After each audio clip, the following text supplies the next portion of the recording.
बहुजन समाजात वावरत असताना गेल्या 20 वर्षात एका सर्वसामान्य शेतकरी कुटुंबातील मुलगा नोकरी सांभाळून आपल्या ओंबळी गावी येऊन गावाचा आणि पोलादपूर तालुक्याचा विकास करताना मी पाहिलाय.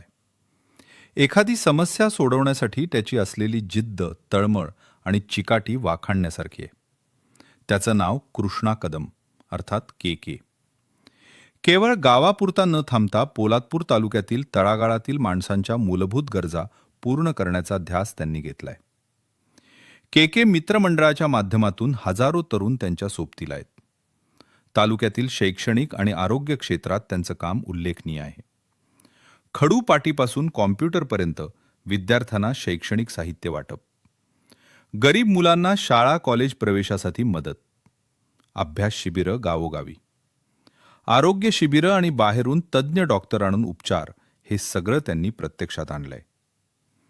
निस्वार्थपणे समाजसेवा करणारे के के आजही कृष्णा कदम वैद्यकीय मदत फाउंडेशनच्या माध्यमातून दीनदुबळ्यांसाठी काम करत आहेत. मुंबईतील रुग्णालयांमध्ये शस्त्रक्रिया असो वा मोठा आजार रुग्ण आणि नातेवाईकांना लागणारी सर्व मदत ते करतात. त्यांच्या या कार्याची दखल घेऊन विविध नामवंत संस्थांनी त्यांना पुरस्कार देऊन गौरव केलाय. प्रसारमाध्यमांनीही त्यांच्या कामाची दखल घेतलीय. जनतेची सेवा अधिक व्यापकपणे करण्यासाठी त्यांना पक्षीय पाठबळ मिळणं आवश्यक आहे. भारतीय जनता पक्षाचा निष्ठावंत कार्यकर्ता म्हणून कार्यरत असलेल्या कृष्णा कदम यांना जबाबदारीचं पद दिल्यास तालुक्यात पक्ष संघटना वाढेल आणि बळकट होईल, अशी मागणी जनसामान्यांतून होत आहे. जर एखादं लहानसं रोप लावलं तर त्याची मशागत आणि संवर्धन करावं लागतं, तरच त्याचं झाड होऊन फळं मिळतात. अगदी तसंच पक्षानं मेहनती कार्यकर्त्याला संधी दिली तर संघटन अधिक मजबूत होते.